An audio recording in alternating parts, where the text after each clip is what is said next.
கர்த்தர் அதிசயங்களை செய்கிறார். ஊழியங்கள் வழங்கும் ஜீவ வார்த்தை.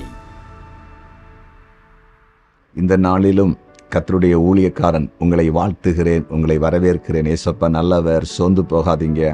ஆண்டவரால் எல்லாம் செய்ய முடியும். அவருடைய வார்த்தையில் ஜீவன் இருக்கிறது. ஜீவ வார்த்தையை தினமும் கேளுங்கள், தினமும் வேதத்தை வாசியுங்கள், தேவ சமூகத்தில் ஜெபியுங்கள். கர்த்தர் பெரிய காரியங்களை செய்வார். சோர்ந்து போகாதீங்க. ஏசப்பா நல்லவர், நல்லவர், வல்லவர். இன்றைக்கு பிறந்தநாளை காண்கிற அனைவரையும் வாழ்த்துகிறேன். திருமண நாளை காண்கிற குடும்பங்களை வாழ்த்துகிறேன். இன்றைய ஜீவாத்துக்கான வசனத்தை கேட்போமா? 2 நாளாகமும் 9வது அதிகாரம் 22வது வசனம். 2 நாளாகமும் 9வது அதிகாரம் 22வது வசனம். பூமியில் சகல ராஜாக்களை பார்க்கிறோம், ராஜாவாகிய சாலமோன் ஐஸ்வர்யத்திலும் ஞானத்திலும் சிறந்தவனாயிருந்தான். பூமியில் இருந்த எல்லா ராஜாக்களை காட்டிலும் சாலமோன் ஐஸ்வர்யத்திலும் ஞானத்திலும் சிறந்தவனாயிருந்தானாம். இன்றைய ஜீவார்த்தின் தலைப்பு, சிறந்தவர்களாயிருப்பீர்கள், சிறந்தவர்களாயிருப்பீர்கள். பாருங்க, எப்படி ஆண்டவர் ஒரு மனிதனை வைக்கிறார் பார்த்தீங்களா? சாலமோனை ஆண்டவர் தன்னுடைய கிருபையினால நிரப்பி, அபிஷேகத்தில் நிரப்பி, வலிமை நிரப்பி எப்படி வைக்கிறாராம்? பூமியில் அன்றைக்கு இருந்த ராஜாக்கள்ல சாலமோனை போல ஐஸ்வர்யத்திலும் ஞானத்திலும் சிறந்தவர்கள் யாருமே இல்லையாம். எல்லாரையும் காட்டிலும் சிறந்தவன். சில ஸ்கூல்ல நீங்க பார்த்துருக்கீங்களா? சில பிள்ளைங்க நல்ல சிறந்து விளங்குவாங்க. சில பிள்ளைங்க மேக்ஸ் ரொம்ப சிறப்பாக மேக்ஸ் பண்ணுவாங்க.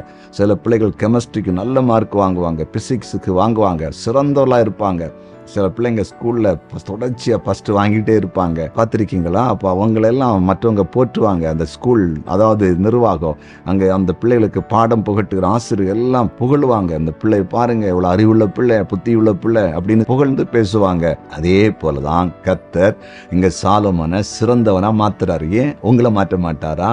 நீங்கள் வேலையில் சிறந்தவர்களாக மாற மாட்டீங்களா? நீங்கள் செய்கிற வியாபாரம் சிறந்ததாக மாறாதா? உங்கள் குடும்பம் ஒரு சிறந்த குடும்பமாக மாறாதா? நீங்கள் செய்கிற ஊழியம் சிறந்த ஊழியமா மாறாதா? நீங்க ஆராதிக்கிற சபை தேசத்தில் ஒரு சிறந்த சபையா மாறாதா? மாறும். அதை ஆண்டவரால் செய்ய முடியும். இன்றைக்கு நீங்க விசுவாசிங்க. உங்களை சிறந்தவர்களாய் சாலமோனை எப்படி ஐஸ்வர்யத்திலும் ஞானத்திலும் சிறந்தவனாய் கர்த்தர் வைத்தாரோ, அதே போல உங்களை வைக்க போகிறார். தேவன் செய்ய போகிறார், ஆண்டவர் செய்ய போகிறார். நீங்கள் எந்த ஸ்தானத்தில், எந்த இடத்தில் இருந்தாலும் சிறந்தவர்களாய், பேரும் புகழும் உள்ளவர்களாய் நீங்கள் மாறப்போகிறீர்கள். கர்த்தர் உங்களை அப்படியே மாற்றப் போகிறார். நம்புவீங்களா? ஜெபிப்போமா? ஜெபிக்கலாமா? கண்களை மூடுவோம். நன்றி தகப்பனே, பூமியில் இருந்த சகல ராஜாக்களை பார்க்கிறோம்.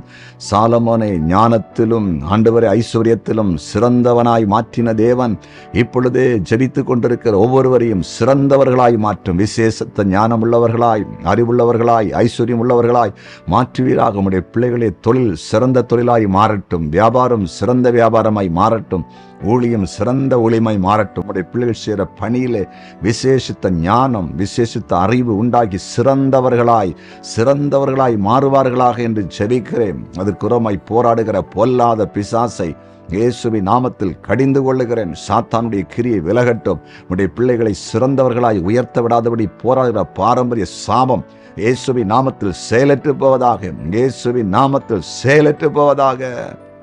சிறந்த மருத்துவர்களாய், சிறந்த பிரபலமான நீதி அரசர்களாய், சிறந்த பிரபலமான வக்கீல்களாய், பல பிசினஸ்காரங்களாய், பல ஊழியர்களாய், பலரை அப்படியே கர்த்தர் உயர்த்தும்படியாய் ஜெபிக்கிறேன். எங்கள் ஜெபம் கேட்கப்பட்டதுக்காய் ஸ்தோத்திரம். இயேசுவின் நாமத்தில் பிதாவே, ஆமேன், ஆமேன், ஆமேன்.